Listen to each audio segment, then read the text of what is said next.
All right, so we're gonna talk about some tubes and some tools here. We're gonna go through some brief history here, and we're gonna put some of this old information to bed.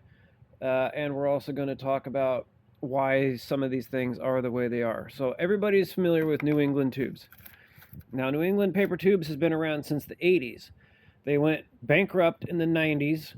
A place called Hobby House bought them for a while, and they went bankrupt. And the current supplier seller of these, brought them out of bankruptcy. So that's one of the reasons why he has that, thing on his site that says I am the exclusive seller of these, is because he has a partnership for them.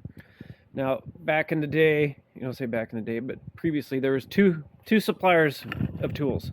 There was Woody's and Firesmith. Now, the difference here is New England paper tubes has varied in size dramatically over the years. They're never consistent.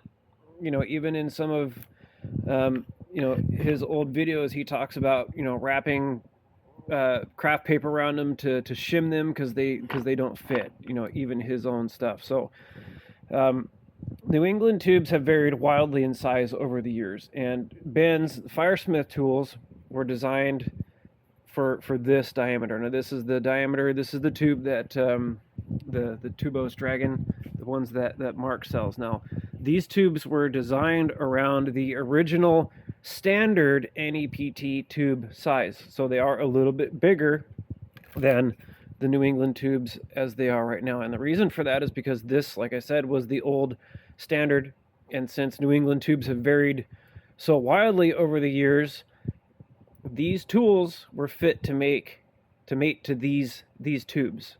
So it wasn't the other way around. Now, Ben's tools and the supports, they were designed for this diameter, outside diameter, which is a little bit bigger than the New England tubes. So that's sort of the history there. Now we also have the old convolute tubes, which was like, I think they referred to them as Walter. These were, thick, pulpy, not very rigid. These were for like a hand-rammed black powder rocket or, gerb stuff like that. So a lot of the old information about Mark's tubes is referring to these old first-generation tubes, which, aren't really on the market anymore. And, the reason for that is because, nobody uses this old Walter style anymore. It's an obsolete tube, it's an obsolete measurement, and it's an obsolete application. So we're looking here, we have some tube supports and some New England tubes and some Dragon tubes. Now this is hard for me to do with one hand. The tubes do fit in the support, but there is a little bit of a gap there, and that's not an issue. You don't have to tighten these things down until it squishes all the way. Having a little bit of a gap there does not matter one bit. So the reason, like I mentioned, that this is different is because these tubes were made for the old standard. These tools were made for the new size of tubes. So tools made for the tubes, either way, you're still getting the same result here. So, that's part of the issue. People just don't understand the difference.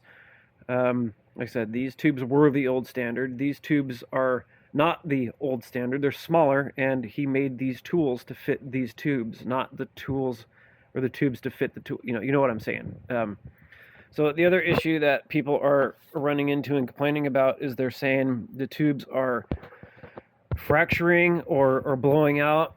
Now, if we go to the pressing calculations, people are pressing, they're saying, oh, I pressed my 1 pound rocket to 9,000 PSI or something. So what they're doing is, the way that this works is 6,000 PSI on the actual grain from the rammer comes out to be 2,600 pounds.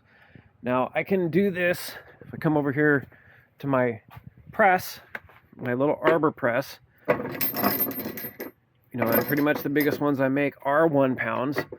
So let's see if I can do it. I was not really prepared for this, but see, that's all you need. And that's just a little arbor press done by hand. There's no trickery here. That's how much pressure you need to press a 1 pound motor. Now, if you're pressing it to 9,000 psi on the gauge, it's wrong. It's a fundamental misunderstanding of how the pressures work. So that's another thing that we've been trying to make people understand is there's a fundamental misunderstanding about how the pressures work and how the tubes fit. Now, I've pressed dozens of these like this, and also let's see, do I have a tube here? Shorter one somewhere, maybe. Yeah, dozens of these stinger style little ones.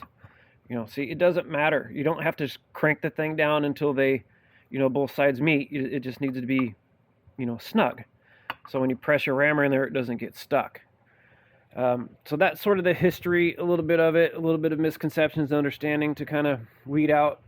Now, these are dragon tubes. You get 50 in the box, and whereas you get 20 of these. And with the shipping, with these ones, you can get one bundle of 20 is $15 less than a whole box of 50 shipped right to your house. So these are all 1 pound tubes. They also come with a desiccant bag in them.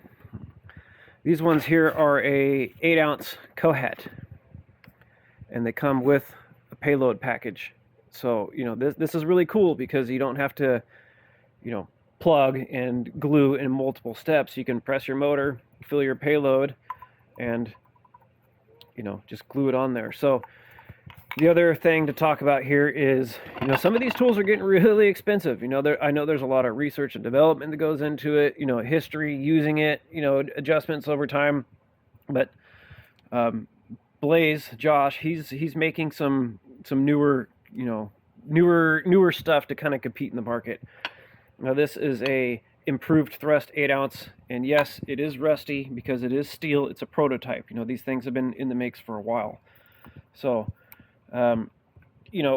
we've gone through several different tool makers, several different tube suppliers over the years, and the fact is, some of it's just it's pricing the hobbyist out of the market because a 1 pound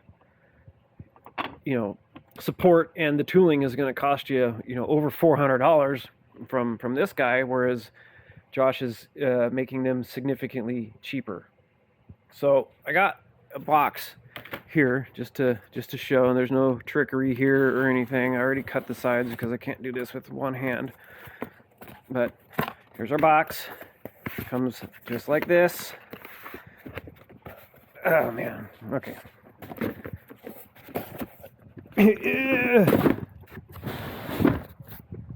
Camera magic. Okay, they all come, presented like this. They're all in a box, whereas these ones just come wrapped in cellophane, so you have to find something to store them within to contain them. So this box has never been opened before. Here's the presentation. There's a desiccant bag in there. And here's 50 versus 20. Now, these tubes are equally as good. They're not pulpy. They're not too hard. There was a lot of R&D that went into this, including a special adhesive that was purchased from Germany, but we won't get into that. There were several iterations using dextrin and sodium silicate, to try and make a binder for the papers. But that's not what we're here to talk about. So this is the new competition in the market. And there's also some other things coming up here, like these tubes are made by the same guy. Because there were so many people complaining about the fitment here that it's like, Jesus, people will complain about anything. But these tubes are the exact same dimensions as these. And also, there's some other things that are coming out here. I'm just going to show this real quick. But here's a 1 pound tube. Sometimes it's a little bit challenging to attach a payload to these, using discs and glue and stuff like that. But if you have access to shipping tubes, this is a 3-inch tube that came from some shipping wrap. That's it.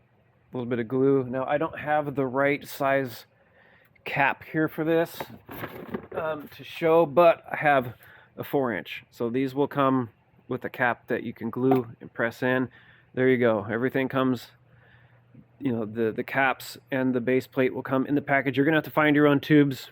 That's something that you know, there's ways to source that stuff, but see, this is going to become a newer standard. So, you know, I hope that this helps a little bit, you know, answers some questions. You know, there's a lot of old obsolete information, especially on the old fireworking site. You know, the old guard and that little faction. You know, they're trying everything they can to maintain their standard. But you know, the truth is, it's time to shake the market up a little bit. You know, some of these guys have had a monopoly on this for long enough, and they've basically priced the hobbyist out of the market. So I hope this answers some questions, gives you a little history, and you know, we can kind of put some of these old bad jujus to bed here.